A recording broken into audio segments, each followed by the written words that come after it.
حاضرین و سامعین، بزرگوں، دوستوں اور نوجوان ساتھیوں،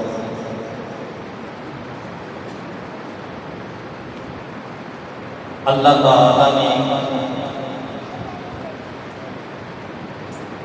حضرت سیدنا آدم علیہ السلام کی تخلیق کے وقت اور ویلے میں اپنے ملائکہ سے ایک مشورہ طلب کیا،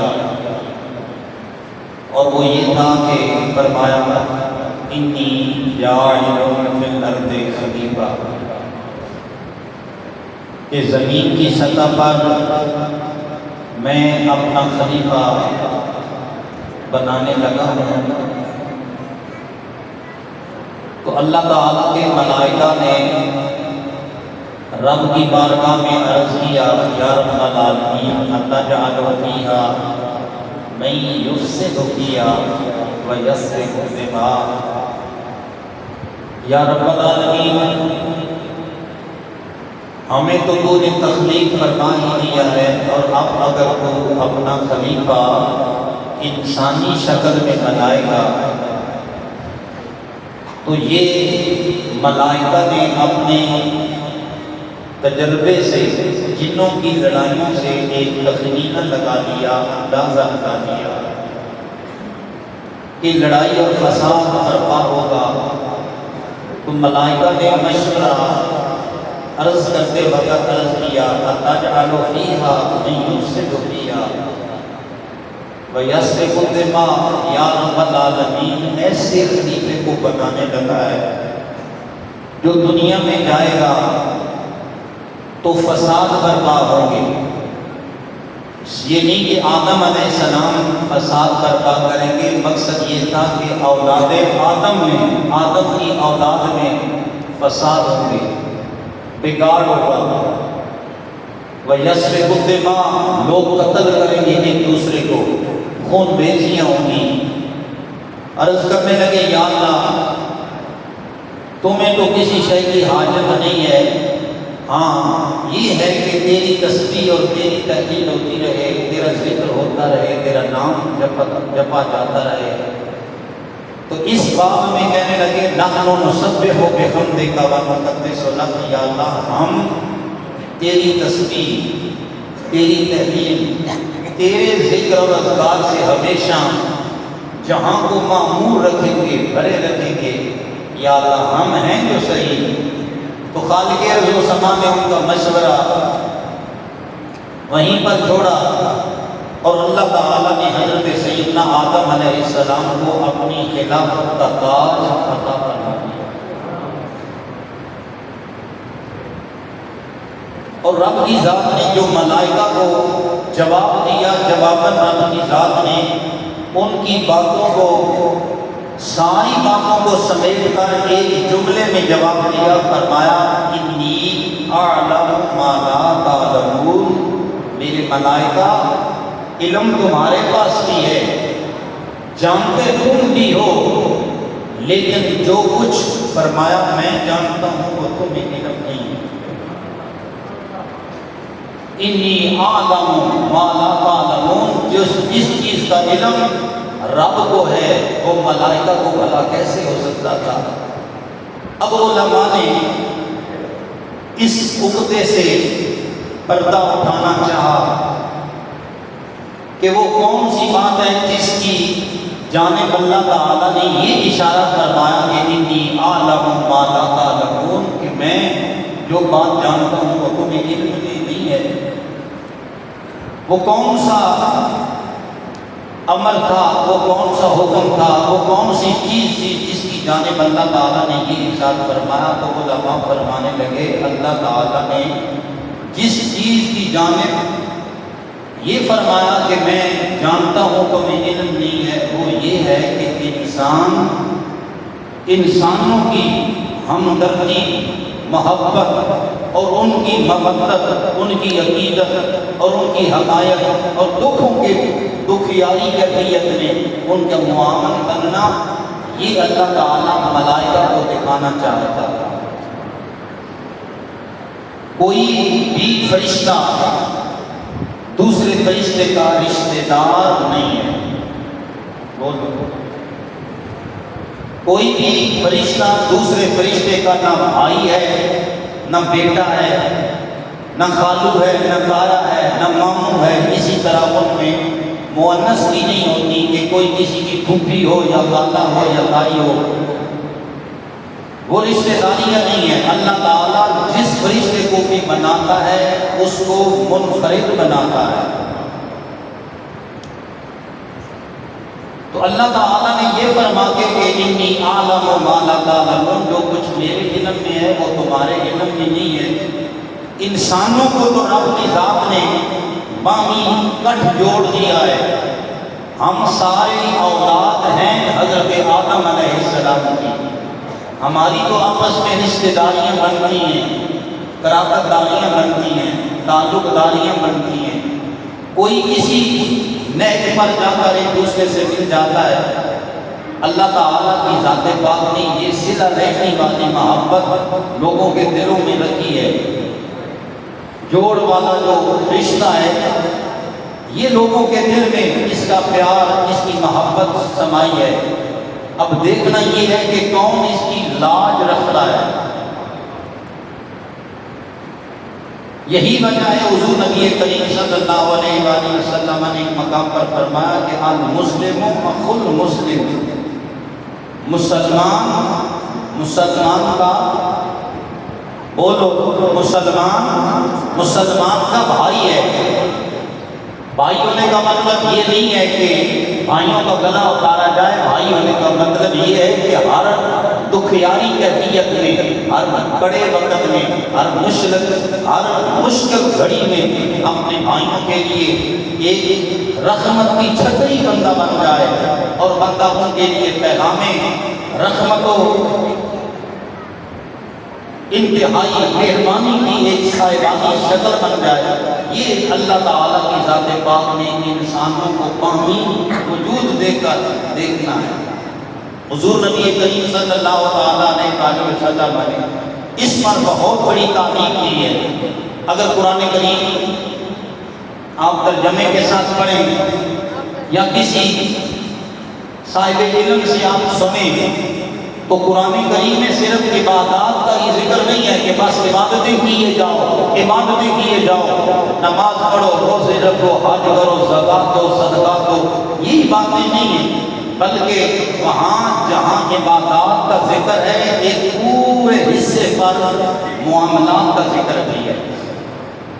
بولیے اس چیز کا ذکر ہے؟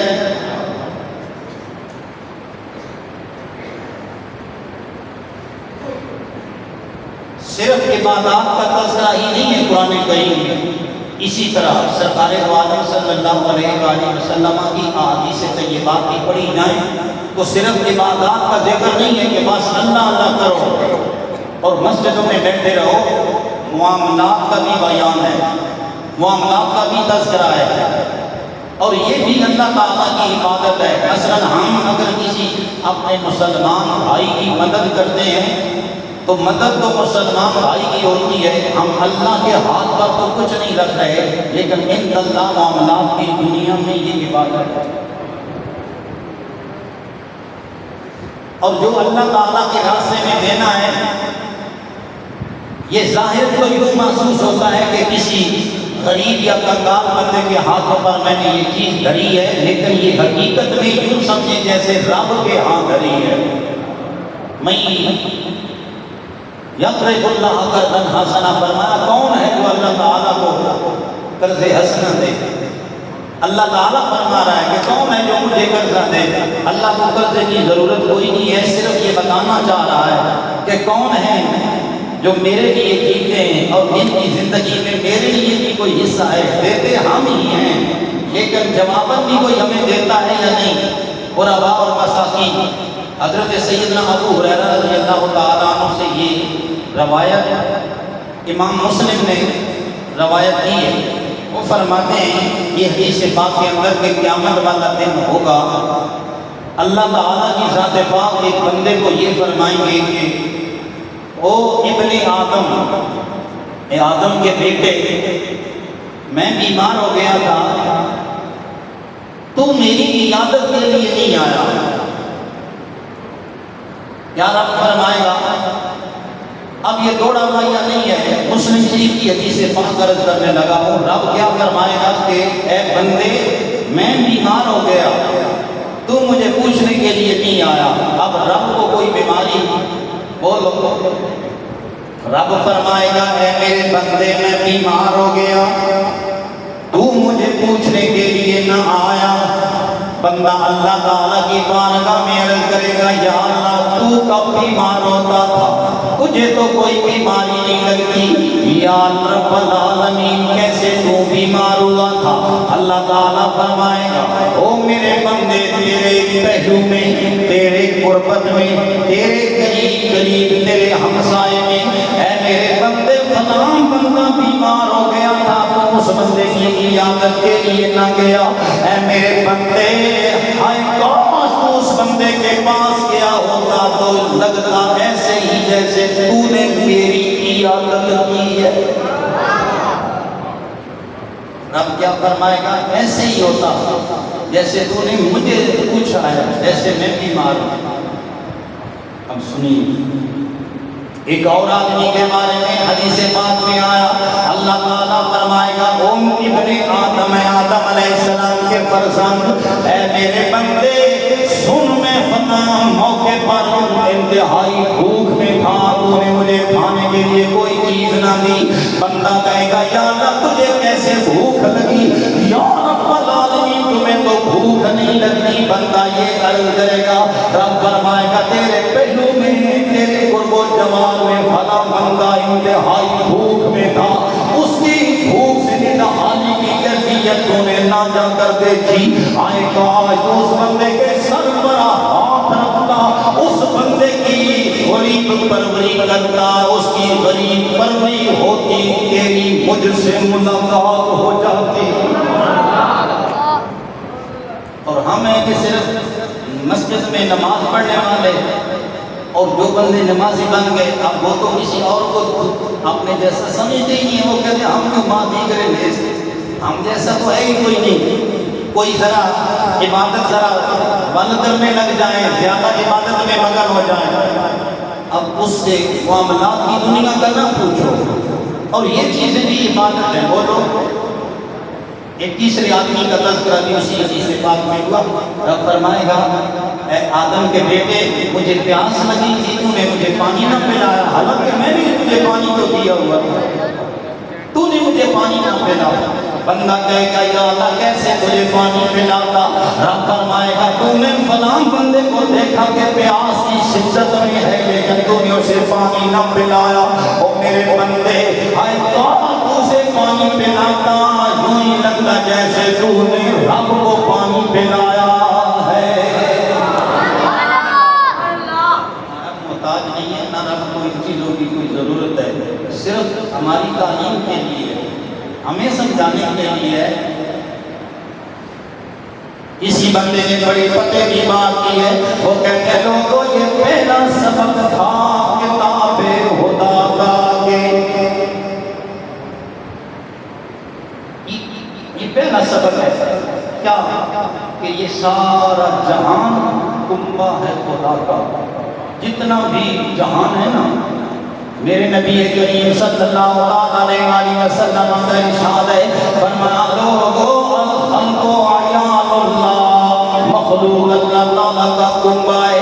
میرے دوستو ساری مخلوق میں جتنی بھی چیزیں اللہ تعالیٰ نے پیدا کی ہیں, بولو یہ اللہ کا کیا ہے, ساری اللہ تعالیٰ کا کنبہ ہے.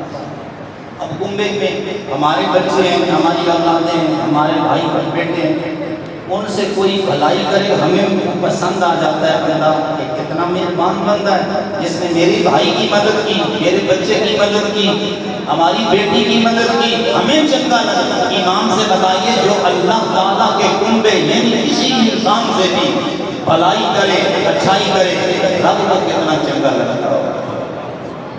رب بھی یہی فرمانا چاہتا ہے. آج ہمارے ملک کے ایک بہت بڑے حصے پر سیلاب کا سلسلہ آیا, لوگ مجبوری میں آ گئے, پریشانی میں آ گئے. ماشاءاللہ یہ نہیں کہتے کہ لوگوں نے مدد نہیں کی، لیکن ہماری مدد کرنے کا انداز بڑا اچنبے والا، بڑا عجیب ہے۔ ہماری کیفیت یہ ہے کہ ہم بھائیوں کی مدد بھی کرتے ہیں، لیکن وہ ساری عبادات کر کے دوستان گرامی کر حالت یہ بنائی ہے کہ دوستوں نیکی کرنے کے اندر بھی ہم نے ملاوٹ کر دی۔ آج لوگوں کو ہم نے میڈیا پر دیکھا، سوشل میڈیا بھرا پڑا ہے، دوستان گرامی کر جہاں سزاد صدقان کی مدد ہو رہی ہے وہاں کیفیت یہ ہے کہ غریب التیار آدمی کے ہاتھوں پر چند ٹکے رکھے جا رہے ہیں۔ ادھر کیمرہ مین کو کھڑا کر دیا، کہا کہ تم فلم بناؤ، تم ہماری ویڈیو تیار کرو، تم ہماری تصویر بناؤ تاکہ دنیا کو پتہ چل جائے ہم نے فلاں غریب آدمی کی مدد کی ہے، ہم نے فلاں غریب آدمی کو چند ٹکے دیے ہیں۔ اگر ایک دام کا پیکٹ کسی غریب کو دیا جا رہا، ادھر کروڑوں دنیا کی آنکھوں کو نظارہ دکھایا جا رہا ہے۔ میں نے کہا ہائے کاش خدا کی قسم تمہیں سمجھ آتی کہ یہ غریب کی مدد نہیں ہے، یہ غریب کی غربت سے کھیل ہے، یہ غریب کی غربت سے کھیل کھیلا جا رہا ہے۔ میرے مدنی ماہی کا ارشاد گرامی بھی سنیے، میرے حضور نے فرمایا دنیا والوں اگر کوئی بندہ کسی بندے کو قرض بھی دینا چاہتا ہے، خوشی کا ہو کر قرض دے، اللہ تعالیٰ کو اتنا پسند آتا ہے کہ خوشی کا قرض دینے والے بندے کو اللہ تعالیٰ جنت کا حکم فرمائے گا، فرمایا جائے گا جنت کے دروازے سارے تیرے لیے کھلے، جس جنت کے دروازے سے چاہتا ہے جنت میں چلا جا اور جنت میں حور کے ساتھ رب شادی بھی فرمائے گا۔ لیکن ہم دانے ٹھیک ٹھاک بھون کر ان میں ریت ملا دیتے ہیں، سمجھ آگے؟ وہ بندہ سیانا ہوتا ہے جو خوبصورت روٹی تیار کرے اور روٹی کو پھر ریت کے اندر ملا دے، بتائیے سمجھدار ہے، سیانا ہے، عقل مند ہے، دانشور ہے۔ ہزاروں جتن کر کے یہاں سے غریبوں کی مدد کے لیے لوگ گئے، غربوں کی مسافہ لانے کے لیے، دیکھا سوشل میڈیا بھرا پڑا ہے کہ کس کی کتنی مدد کی جا رہی۔ صرف یہی نہیں کہ صرف سیلاب زدگانی کا یہ موقع چمبے والا ہے، نہیں، ہمارے معاشرے میں یہ بالکل عام بات بن چکی ہے کہ جب بھی کسی غریب کو رمضان میں لوگ خدمت کرتے ہیں، ادھر ان کو صدقہ دیے جا رہے، فطرانہ دیا جا رہا، بوری آٹے کی کسی کے ہاتھ میں کمائی جا رہی ہے، ادھر ان کی ویڈیو بھی تیار کی جا رہی ہے۔ بتائیے میرے نبی کریم کا ارشاد گرامی کیا ہے کہ ید العلیٰ خیر من الید السفلیٰ، حضور نے فرمایا کہ جو اوپر والا ہاتھ ہوتا ہے نا وہ نیچے والے ہاتھ سے چنگا ہوتا ہے، جو ہاتھ دیتا ہے وہ لینے والے ہاتھ سے بہتر ہوتا ہے۔ یہ تو مانا کہ آپ غریبوں کی غریب پروری کر رہے ہیں، یہ تو مانا کہ تو نے کسی کی مدد کی ہے، لیکن تو تو خیر پر تھا، بتا جو تجھ سے خیر پر نہیں تھا، جو غریب تھا، جو نڈھالی کیفیت میں تھا، جو پریشان حال تھا، اس کی غربت کے ساتھ تو نے تماشا بنایا ہے، اس کی غربت کو تو لوگوں کے سامنے دکھایا ہے۔ تو دوستان گرامی کا شریعت مطالعہ کو ایسے مزاج چنگے نہیں لگتے۔ یہ سبق ہے، یہ ہمارے سارے دوستوں کے لیے فکر کی بات ہے کہ جب کسی غریب کی غریب پروری کی جائے، کہا جاتا ہے دایاں ہاتھ دے تو بائیں کو پتہ نہ لگے۔ کیا کہتے ہیں دوستان گرامی کا؟ اسے بار بار سوچنا چاہیے، اپنی فکر میں بات بنانی چاہیے۔ حضور نبی کریم صلی اللہ تعالیٰ علیہ وآلہ وسلم ان تعلیمات کی جانب بڑی توجہ دلواتے ہیں۔ آج ہمیں تو ان تعلیمات کی جانب جانے کا موقع ہی نہیں ملتا، ہم اپنے حال میں مست ہیں، اپنی کیفیات میں مست ہیں۔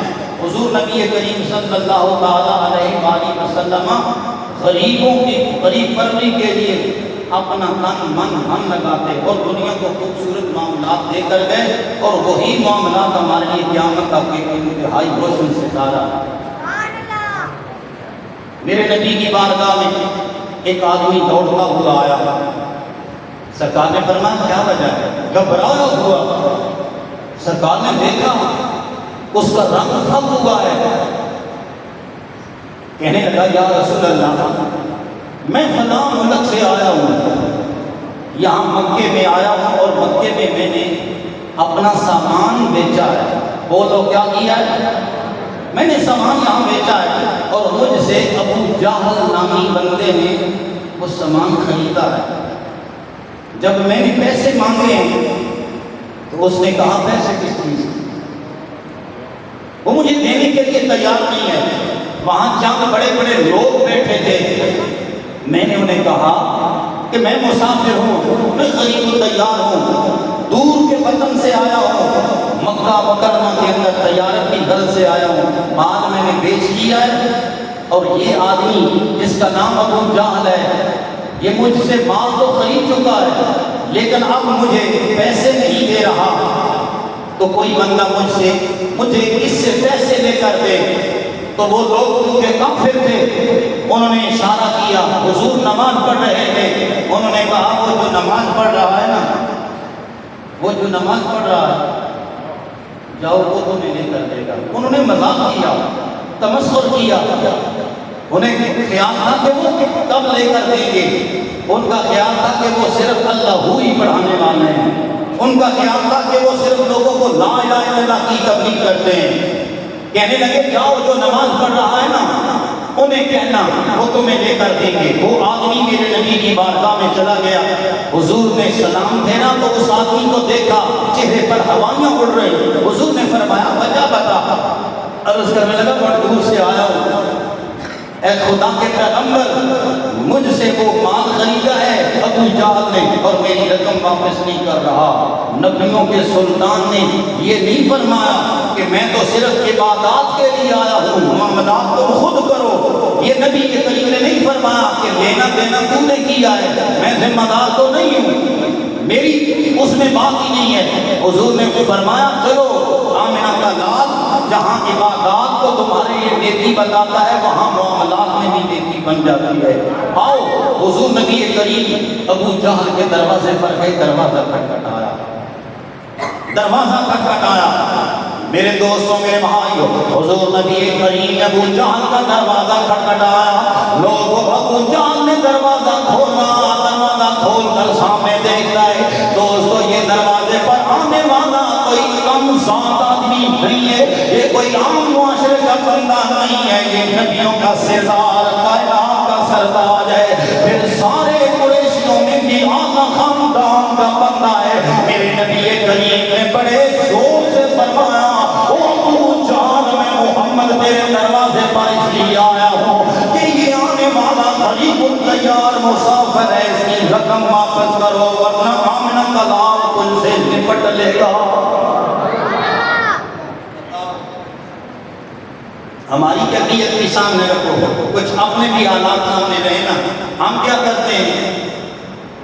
ہم دیکھتے ہیں لڑائی ہو رہی ہے، جھگڑا ہو رہا ہے، بگاڑ پیدا ہو رہا ہے، ہم کہتے ہیں چھوڑو جی، چھوڑو ان کو اپنا کام کرنے دو، ہمیں اپنا کام کرنا ہے۔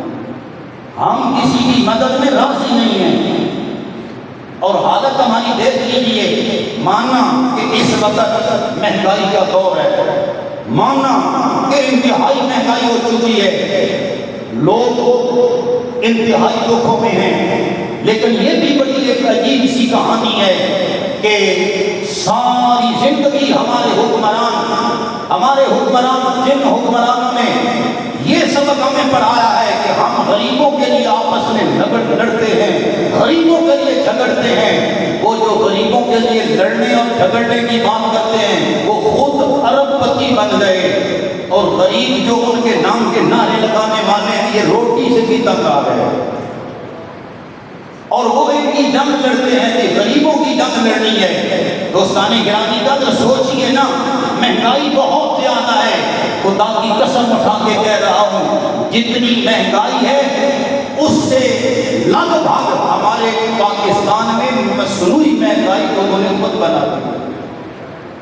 ایک چیز مہنگی ہے لیکن دیکھا دیکھی لوگوں پر بوجھ ڈالا جا رہا، دیکھا دیکھی فلاں اتنے میں بیچ رہا ہے تو ہم کیوں نہیں بیچیں گے؟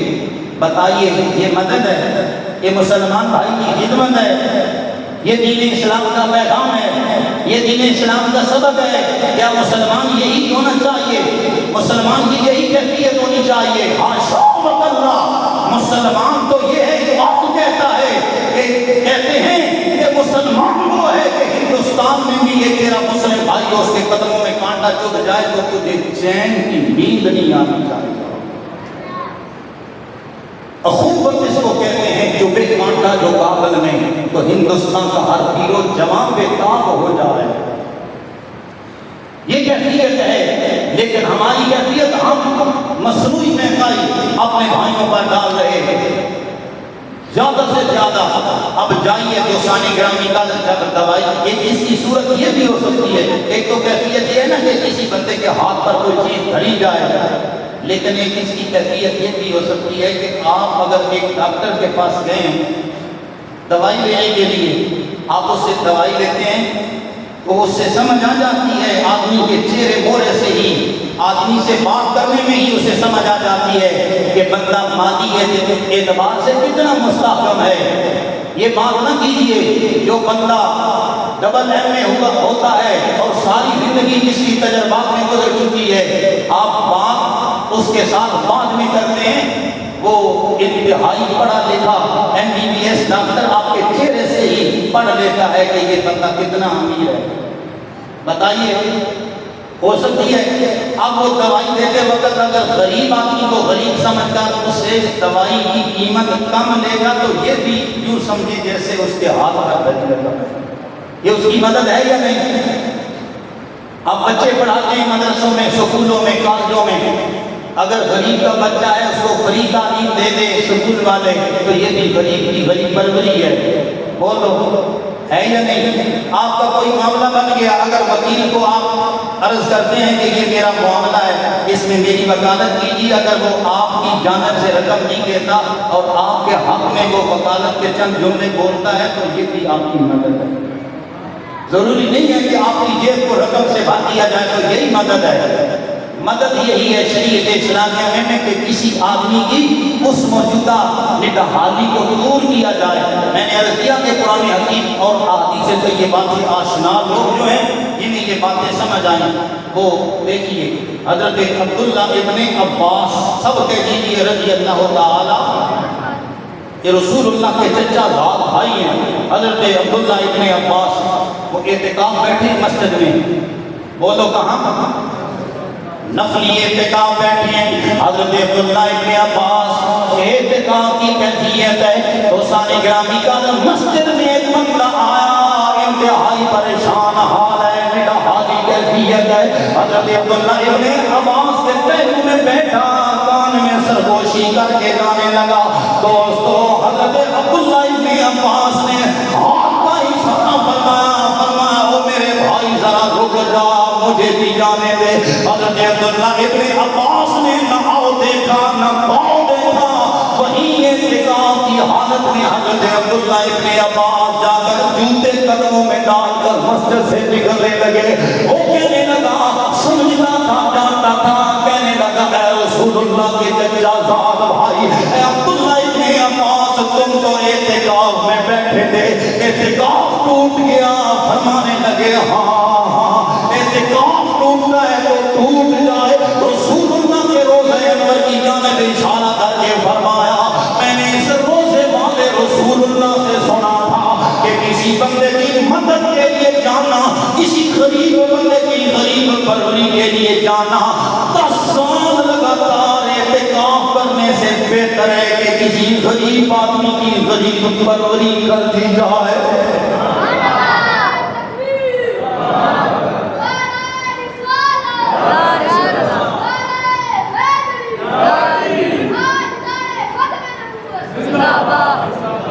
فرمایا کہ 10 سال لگاتار اعتکاف کرنے سے بہتر میرے نبی کریم نے فرمایا وہ بندہ ہے جو کسی آدمی کی مشکل گھڑی میں اس کا مددگار بنے۔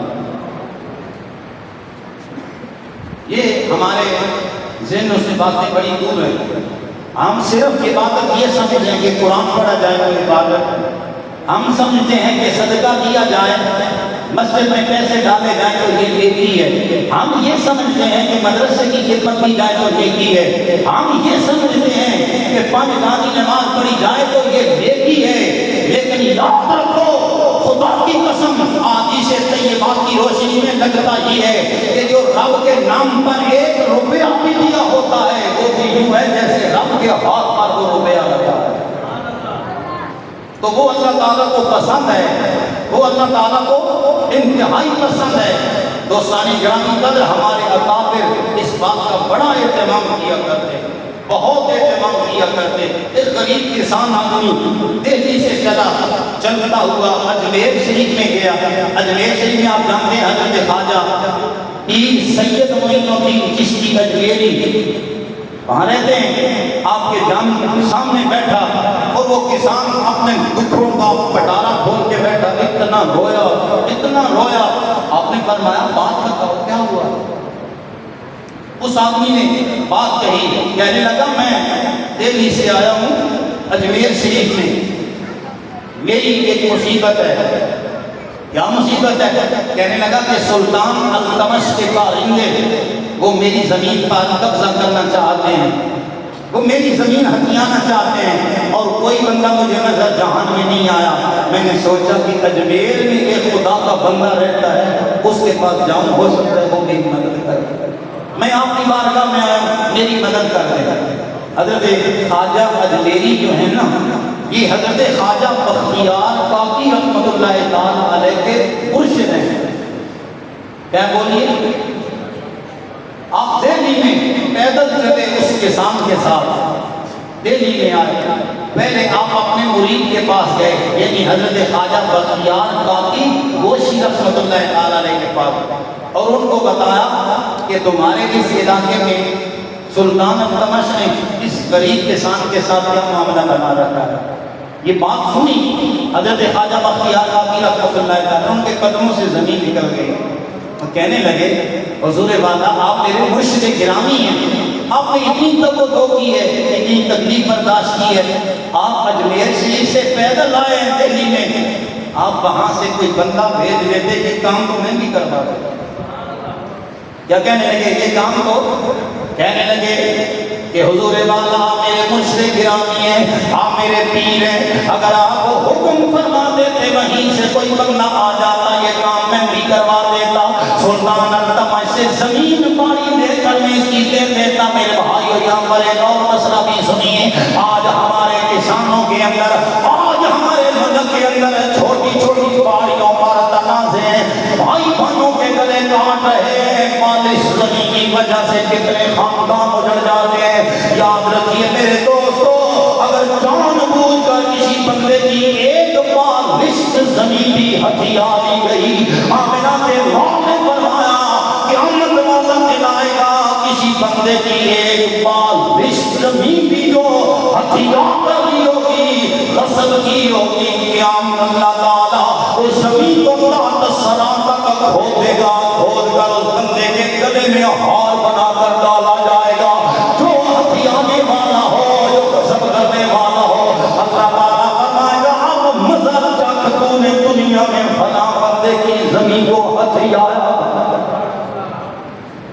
ہے۔ باقی کتنے لوگ ایسے ہیں جو اپنے ٹریکٹر والے کو خوب اس کے کانوں میں بات ڈالتے ہیں کہ جہاں اس بننے سے گزرنا ہے تو ذرا اوپر سے ہو کر گزرنا ہے۔ ہم اسے خوب مشورہ دیتے ہیں، یہ بننا ہمارا ہے، یہ پگڈنڈی ہماری ہے، یہ ہمارے پڑوسی کے سامنے ہتھیائی ہوئی ہے، اپنی مرضی سے، اس کی مشاورت سے نہیں، اپنی من مانی سے، اپنی بالش زمین بڑھانے والے خدا کی قسم رب کے رسول کا پیغام یاد رکھیے۔ حضور نے فرمایا اگر کسی کی زمین بھی ہتھیاؤ گے، قیامت والے دن میرا پروردگار تمہارے گلے میں وہ ہار بنا کر ڈالے گا، اور تجھے کہا جائے گا مزہ چکھو جو تو نے دنیا کے اندر ایک بالش زمین اپنی بھائی کی غصب کی ہے۔ تو پھر اس وقت ہائے ہائے ہوگی، ہاں ہوں ہوگی، یا رب العالمین مجھے کچھ نہیں۔ میرے دوستوں، میرے رب کو مخلوق پر ظلم پسند۔ انما المؤمنون اخوہ کا معنی یہ نہیں ہے کہ رب تمہیں بھائی بنائے، آپ بھائیوں کے حصے ہڑپ کریں، خدا تجھے آپس میں بھائی بھائی ہونے کا رشتہ سمجھائے اور آپ بھائیوں کے گلے کاٹیں، خدا تجھے بھائی بھائی بتائے اور تم اللہ رسول کے دیے ہوئے ضابطوں کی دھجیاں اڑائیں، رب تمہیں آپس میں بھائی بھائی ہونے کا پیغام سنائے اور تم ہو کے اپنے بھائی کے لیے انتہائی بڑے فرعون بنو۔ دوستان گرامی قدر، یہ شریعت مطہرہ میں قطعاً قبول نہیں ہے۔ شریعت یہ کہتی ہے کہ گھر میں سالن بھی پکانا ہے تو پڑوسی بندے کا بھی خیال رکھو کہ کہیں ان کا بچہ تمہارے گھر میں سالن لینے کے لیے نہ آئے، اگر وہ آئے تو ان کو شوربہ تو مل جانا چاہیے۔ شریعت کہتی ہے کہ ہانڈی میں شوربہ ذرا زیادہ رکھو۔ پڑوسیوں کے بارے میں میرے نبی کریم نے اتنی تعلیم کی، صحابہ کہتے ہیں ہم سنتے رہے سر چکرانے لگے۔ اب ایسا نہ ہو کہ حضور یہ فرمائیں کہ وراثت جو تقسیم ہوگی نا، وراثت میں بھی تمہارے پڑوسی شامل ہوں گے۔ بتائیے جب پڑوسیوں کے شریعت مطالعہ نے اتنے حق بیان کیے ہیں تو بھائیوں کے حق کوئی نہیں ہے؟ بولو، یہ شریعت حکم دیتی ہے۔ حضرت خواجہ اجمیری رحمۃ اللہ تعالیٰ علیہ نے حضرت خواجہ بختیار کاکی رحمۃ اللہ تعالیٰ کو فرمایا مجھے یقین ہے کہ تم میرے مرید صادق ہو، کام تم نے بھی کر دینا تھا، کسان کی ہتھیائی ہوئی زمین واپس تم نے بھی کروا دینی تھی، مجھے یقین ہے، لیکن فرمایا میرے رسول کا پیغام سنیے۔ آپ نے اپنے نبی کا پیغام اپنے مرید کو سنایا۔ آپ نے فرمایا میرے مرید صادق خواجہ بختیار کاکی رحمۃ اللہ تعالیٰ نے میرے نبی کریم نے فرمایا کہ جو بندہ کسی بندے کی مدد میں رہتا ہے، جتنی دیر تک اپنے غریب بھائی کی مدد میں مگن رہے گا، اتنی دیر تک رب ذوالجلال تمہاری مدد میں مگن رہے گا۔ فرمایا میں اجمیر سے چلا دہلی میں آیا، یہ وقت میرا غریب کسان کی مدد کے لیے گزر گیا۔ فرمایا میرا یقین ہے، میرا وثوق ہے، میرا ایمان ہے، جتنی دیر مجھے اس کسان کے لیے گزر گئی ہے، اتنی دیر وہ عرشوں کا مولا، وہ کائنات کے بنانے والا پروردگار حضرت خواجہ سیدنا معین الدین کی مدد میں مگن رہا ہے۔ اور ہمیں ان باتوں کے لیے آشنائی ہی کوئی نہیں ہے۔ ہم تو ایک چیز پر جان دیتے ہیں اور اس میں کوئی حصہ بھی کسی کا شامل حال نہیں رکھتے۔ مہنگائی ہو گئی، مہنگائی کا عالم ہے میرے دوستوں، میرے بھائیوں، معاشرے کے اندر اتنی مصنوعی مہنگائی ہو گئی، بھائیوں کو لوٹا جا رہا، اپنی من مانی سے قیمتیں وصول کی جا رہی ہیں، سمجھا یہ جا رہا کہ میں بڑا ہوشیار، میں بڑا چالاک، انتہائی لائق فائق دکاندار ہوں۔ میرے بھائی خدا کی قسم یہ تیری لائقی نہیں ہے، یہ تیری ہوشیاری نہیں ہے، یہ تیری کامیابی نہیں ہے۔ یاد رکھ اگر اخلاص سے کسی بھائی کو ذرا برابر میں یا اس کے لیے سہولت پیدا کرے گا، وہ پروردگار کو جان رہا جس رب کا بندہ تیرے دروازے پر تیرا حق بن کر آیا ہے، تو سارے گرامی کا جب تو اس کے ساتھ مسلمانوں والا عمل کرے گا، وہ پروردگار تیری مدد میں مگن ہو جائے گا، ایک نہیں ہزاروں بگڑے تیرے سمجھ جائیں گے۔ سبحان اللہ۔ اسلامی تعلیمات ہیں، ان کی جانب توجہ ہونی چاہیے۔ سیلاب زدگان کی مدد میں آج لوگ گئے، بہت سارے لوگوں نے بھی خدمت کی، لیکن صرف یہ نہیں ہے کہ سیلاب کے دنوں میں ویڈیو بنوانے کے لیے وہاں چلے جائیں، ایک پانی کے انتہائی قربت والے گڑھے کے اندر کھڑے ہو کر لوگوں کو کہیں ویڈیو بنائیں۔ اس کا مطلب یہ نہیں ہے کہ اب وہ جن کے ہاں سیلاب آیا ہے وہ سنبھل گئے ہیں، ایک تھیلا چینی کا دینے سے وہ کامیاب زندگی گزار لیں گے، ایک خیمہ دینے سے وہ ساری زندگی کامیابی سے گزار لیں گے۔ نہیں میرے بھائی، آج تو مدد کر رہا ہے، جتنی ان کی حالت تباہ کن ہوئی ہے اور جتنا ان کی خستہ حالی ہوئی ہے، دوستانی گرامی قدر ان کے لیے تو ضروری ہے کہ ان لوگوں کو کل مکان بنوا کر دیے جائیں، ان کے لیے ان کی خدمت میں پیش کیا جائے ایسا کاروبار جس کاروبار سے وہ اپنی زندگی گزارنے کے لیے آسودہ حالی محسوس کریں اور ہم سمجھیں کہ ہم ایک چینی کا پھیلا ان کو دیں تو وہ اپنے قدموں پر کھڑے ہو جائیں گے. نہیں میرے دوست، ہم خدمت تو کرتے ہیں، ہم لوگوں کی مدد تو کرتے ہیں، لیکن اس مدد میں ہم اپنا بھی حصہ رکھتے ہیں کہ لوگوں کو پتا چلے فلاں مولوی صاحب نے اتنی رقم کی ہے، فلاں حاجی صاحب، فلاں چودھری صاحب نے اتنی رقم صرف کی ہے. میرے بھائی آپ کو شرکی میں کسی غریب کی مدد کرنی ہے تو کر، آپ چھپے ہوئے انداز میں کسی کی مدد کرنی ہے تو کر. تو جس رب کے لیے کرنی ہے وہ رب کو کالے اندھیرے میں بھی دیکھتا ہے اور اسے پتا ہے کہ کون آیا ہے میرے بندے کی خدمت کرنے کے لیے. وہ رب کل قیامت والے دن پھر تمہیں یہ نہیں کہے گا میں بیمار ہوا تھا تم مجھے پوچھنے کے لیے نہیں آیا، میں بھوکا تھا تم مجھے روٹی کھلانے نہیں آیا. اور رب یہ نہیں فرمائے گا میں پیاسا تھا تم مجھے پانی پلانے کے لیے نہیں آیا. جو کالے اندھیرے میں انتہائی بھوک اندھیرے میں نہ سوتا ہے نہ اسے اونگ آتی ہے، وہ تجھے بھی جانتا ہے کہ تو نے غریب سیلاب زدگان کے لیے کیا کچھ دیا ہے. نہ ویڈیو کی کوئی ضرورت ہے، نہ آڈیو کی کوئی ضرورت ہے، نہ ان لوگوں کے سامنے اشتہارات کی کوئی ضرورت ہے. رب کے نام پر دے آؤ، پھر رب سے دینے کا خیال رکھو، رب دے گا، رب اس کا بدلہ دے گا. اللہ تعالیٰ کی ذات پاک سمجھ عطا فرمائے. اللہ تعالیٰ کی ذات پاک ہمیں مسلمان بھائیوں کی حقیقی مدد کرنے کا مفہوم سمجھ عطا فرمائے. وما علینا